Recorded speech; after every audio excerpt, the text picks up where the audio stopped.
Ce soir, à la télé, juste avant le journal de 20h sur France 2, si votre écran est allumé, vous verrez un clip choc. Quelques minutes d'images faites pour marquer et pour nous inciter à ouvrir les yeux et à mieux détecter les enfants en danger. Car aujourd'hui, oui, c'est la journée internationale des droits de l'enfant.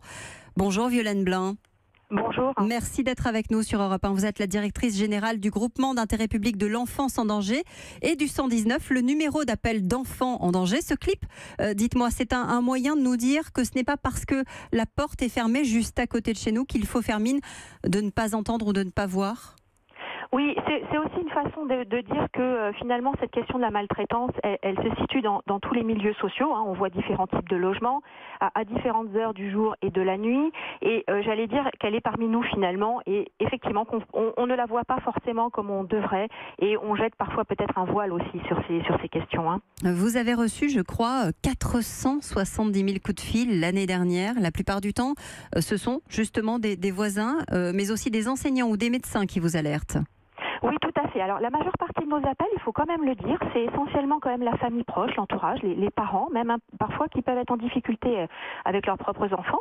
Mais sinon, 30% de nos appels, effectivement, sont faits par les voisins, par l'entourage et par les professionnels. Alors, ça peut être aussi les assistantes maternelles qui sont auprès de l'enfant, les puéricultrices de crèche, etc. Oui, oui.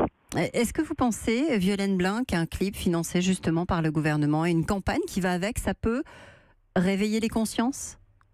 Oui, je pense que c'est important de travailler cette question-là auprès du grand public en expliquant que c'est vraiment l'affaire de tous, que c'est un acte citoyen que d'aller vers un enfant qui est quand même un être vulnérable avant tout pour le protéger et que parler de ces choses-là, il y a des dispositifs comme le 119 où on a des professionnels dont c'est le métier de venir en aide quand on a un doute. Il ne faut pas laisser les choses en l'état, il ne faut pas hésiter à appeler et on échangera avec un professionnel du 119 sur ce sujet. Oui. Merci beaucoup Violaine Blin d'avoir été en ligne avec nous. Je rappelle que vous êtes la directrice générale du groupement d'intérêt public de l'enfance en danger et du 119, le numéro d'appel.